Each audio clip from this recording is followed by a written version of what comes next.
पुणे महानगरपालिकेत 119 जागा विक्रमी जागा जिंकत भाजपनं पुन्हा एकदा पुण्यनगरीचा गड राखलाय. पण यंदा भाजपनं नवीन स्ट्रॅटेजी ज्या आहेत ते उमेदवारांच्या बाबतीत अवलंबल्या. अनेक नवे चेहरे जवळपास 40 पेक्षा अधिक विद्यमान नगरसेवकांना भाजपनं घरी बसवलं आणि यातही विशेष गोष्ट म्हणजे जवळपास 89 पेक्षा अधिक महिला उमेदवारांना भाजपनं रिंगणात उतरलं होतं. आपल्या लाडक्या बहिणीचा सन्मान करण्यासाठी पुण्यासारख्या शहरात अनेक ठिकाणी जिथं पुरुष उमेदवार देऊ शकला असतं भाजप, पण अशा ठिकाणी पुरुष उमेदवार न देता जवळपास 91 महिला उमेदवारांना भाजपनं मैदानात उतरलं. त्यातच 29 महानगरपालिका मधलं ना पुण्यातल्या प्रभाग क्रमांक 40चं पॅनल असं आहे ना जिथं 4ही महिला उमेदवार होत्या. म्हणजे ज्या ठिकाणी पुरुष सर्वसाधारण किंवा पुरुष उमेदवार भाजप देऊ शकत होतं तिथं देखील भाजपनं नवीन स्ट्रॅटेजी अवलंबली आणि 4ही महिला उमेदवार दिला. आणि विशेष म्हणजे मोठ्या मताधिक्यानं या 4ही महिला या पुण्यातल्या प्रभाग क्रमांक 40 मधून निवडून आल्या. आपल्यासोबत या 4ही महिला आहेत. आपल्यासोबत रंजना टिळेकर आहेत. त्यांचा अनेक वर्षाचा अनुभव त्यांना होता, पण ह्या ज्या बाकीच्या महिला आहेत ना त्यांना देखील भाजपनं रणांगणात उतरवलं आणि मोठ्या फरकानं म्हणजे 29 महापालिकेचा जर विचार केला ना नानी, एकमेव तुमचं पॅनल असं 40 मधलं पुण्याचं की 4ही महिला आहेत आणि तुम्ही मोठ्या फरकाने निवडून आले. काय भाजपनं लाडक्या बहिणीचा सन्मान केला असं वाटतंय का आणि लढाई सोपी होती? नमस्ते, मी रंजना पुंडलिक टिळेकर, प्रभाग क्रमांक 40 ड मधून मी निवडून आलेले. मी पुरुषांच्या विरोधात निवडून आलेले आणि मला एकच सांगायचं की ही निवडणूक आमची नसून जनतेने हातात घेतली होती. त्यामुळे आम्ही 4ही महिलांना चांगल्या प्रकारे आम्हाला लीड मिळालेलं आहे. आणि एक विषय असा आहे की 4ही महिला देण्याचं कारण आमच्या भागाचे आमदार योगेश टिळेकर यांचं मत होतं की आई बरोबर ह्या मुलींना पण द्यावा, म्हणून त्यांनी पुरुषांना न देता महिलांना दिलं. आणि आम्हाला नागरिकांचा चांगला सपोर्ट मिळाला. आमचे कार्यकर्ते पण खूप चांगले काम केले. सगळ्यांनी एकजुटीने कामं केली. त्यामुळे आमच्या चौघींना सारख्याच प्रमाणात मतदान मिळालेलं की इकडे तिकडे असं आमचा पॅनल कुठेही झालं नाही. आम्ही निवडणूक प्रचार करताना चौघी संघच असायचं. कुठेही गेलो तरी सोसायटीत गेलो कुठे गेलो तरी आम्ही चौघी संघतीच असायचं. आणि त्यामुळे आम्हाला चांगल्या प्रकारे आम्हाला मतदान देऊन लोकांनी आम्हाला निवडून दिलं. त्याचं आम्ही कौतुक करतो की भाजपनी पण आम्हाला असं की म्हणले नाही की नका की तुम्ही महिलाच का देता, असं काही कुठला विषयच नाही. तुम्हाला अण्णानं विचारलं असेल की तुम्ही महिला का देताय, 4ही आपलं नुकसान होईल. अण्णानं विचारलं असेल की तुम्ही घरात तरी चर्चा केली असेल अण्णाशी का नाही केली? आम्हाला वाटलंच नाही, कारण आम्ही पण मानतो की पुरुषांपेक्षा महिला जास्त काम करतात. हे सगळीकडे मान्य झालेलं आहे. अण्णा तुम्हाला टोलाय, लोकांना टोलाय का? आमदारांना विचारायची गरजच नाही. आम्हाला तिकीट मिळतं म्हणल्यावर कशाला करायचं नाही का? आपला सन्मान आहे तो आपण का नको म्हणायचं. आणि मग ह्या दोघी तर महिला होत्याच, पण अर्चनाच्या म्हणजे महिला पुरुषांचंच ते आरक्षण होतं. पण तरी पण अर्चना जगतापचं तर तिचे मिस्टर म्हणले चालेल काही नाही, कुणी जरी केलं तरी निदान आम्ही असं म्हणतो की. लढाई सोपी होती का नानी? कारण 4ही महिला फिरायच्या, घरचं काम, बाहेर जाऊन लोकांपर्यंत पोहोचायचं. लढाई सोपी होती का चौघींना? कारण बाया भांड्याला भांडव असतात. असं म्हटलं जातं की 4 बाया सोबत राहूच शकत नाही.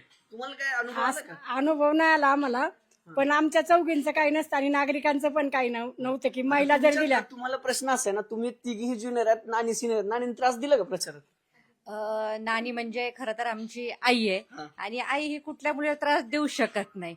आणि आईच्या पाऊलावर पाऊल टाकून आम्ही जाण्याचा प्रयत्न करणार आहे. आणि त्या ज्या काम सांगतील किंवा त्यांचं जे मार्गदर्शन आम्हाला लाभणार आहे ते खूप मोलाचं असणार आहे. आणि अण्णांच्या त्या मातोश्री आहेत, त्यामुळे अण्णांना पण साहजिकच त्यांनी मार्गदर्शन केलेलं आहे. त्यामुळे अण्णा एवढे मोठे झालेत. आणि त्याचप्रमाणे नानी जशा आम्हाला मार्गदर्शन करून आम्ही पण अण्णांसारखं नानींसारखं. नाव सांगा ताई पूर्ण. माझं पूजा तुषार कदम. आणि प्रभाग कुठला होता? प्रभाग क्रमांक 40 ब मधून मी आलेली. तुमचं नाव काय पूर्ण? मी ऋषाली सुनील कामटे, प्रभाग क्रमांक 40, मी ब मधून लढलेले आहे. काय वाटते सगळी निवडणूक पहिल्यांदा निवडणूक लढलं? नाही, माझी दुसरी टर्म आहे. त्यावेळेस सोपी होती का आता सोपी होती? काय वाटतं? तेव्हा सोपी होती, आता पण सोपीच म्हणता येईल का तर आमचा या भागाचा विकास आमचे लाडके आमदार योगेश अण्णा टिळेकर, आमच्या मार्गदर्शिका रंजना टिळेकर यांच्या माध्यमातून या भागाचा खूप चांगला विकास झाला. आणि 2017 साली जेव्हा मला पण त्यांच्याबरोबर काम करण्याची संधी मिळाली तेव्हा आम्ही नक्कीच खूप चांगला या भागाचा विकास केला होता. आणि त्यामुळे आत्ताच्या वेळेस 4ही महिला दिल्या त्यामुळं आम्हाला असं काही वाटलंच नाही वेगळं. आमचा निम्मा 8 दिवसापूर्वीच आमचा मिरवणुका, आमचे फुलवृष्टी प्रचार संपला होता. खूप प्रचार संपला. पहिली टर्म आहे तुमची? नाव काय तुमचं? माझं नाव अर्चना अमित जगताप. मग काय वाटत होतं पहिल्यांदा तुम्ही राजकारणात आलात, निवडणूक लढवताय, आता नानी होत्या सोबत, ह्यांची पण दुसरी टर्म होती, तुमची आणि ताईची पहिली टर्म होती, भीती वाटत होती का? खरं सांगायचं तर मला असं वाटलंच नाही कधी मी राजकारणात येईल. आणि हे सगळं क्रेडिट मी देईल तर आपल्या भागातील कार्यक्षम आमदार योगेश अण्णा टिळेकर. आपण त्यांना बोलवा ना इकडे, आता तुम्हाला एवढं क्रेडिट देतात. अगदीच सांगावंसं वाटेल की आपल्या महाराष्ट्राला पुरोगामित्वाची एक परंपरा लाभलेली आहे. खूप सारे जे आपले आदर्श आहेत त्यांनी स्त्रीला खूप प्राधान्य दिलेलं आहे प्रत्येक गोष्टीमध्ये. आणि मला वाटतं तोच आदर्श अण्णांनी घेतलाय आणि त्या आदर्शावर अण्णा चालतायत आणि त्यामुळेच त्या विचारांनी प्रेरित असल्यामुळे त्यांनी 4ही महिला उमेदवार दिलेले आहेत या भागातून. आणि त्यांचा ठाम विश्वास आहे आमच्यावर की चांगलं काम करतील आणि नक्कीच आम्ही त्यांचा अण्णा एक स्ट्रॅटेजी भाजपची आठवत असेल की आमदारांच्या घरात उमेदवारी द्यायची ना, तुम्ही 4ही महिला आणल्या, प्रभागातल्या होत्या, आई तर आधी राहिलेल्या आहेत नगरसेवक. काय विश्वास होता की महिलाच आणायच्या आणि महिलाच निवडून आणायच्या? नाही, मुळामध्ये माझ्या आईच्या माध्यमातून 2002 पासून आजपर्यंत आपण काम करतो आणि समाजामध्ये काम करत असताना जो विश्वास समाजाने माझ्या कुटुंबावरती, माझ्या पक्षावरती दिला होता आणि मला खात्री होती की मी जर 4ही महिला उमेदवार दिल्या तर समाज अतिशय भक्कमपणे मागे उभं राहील.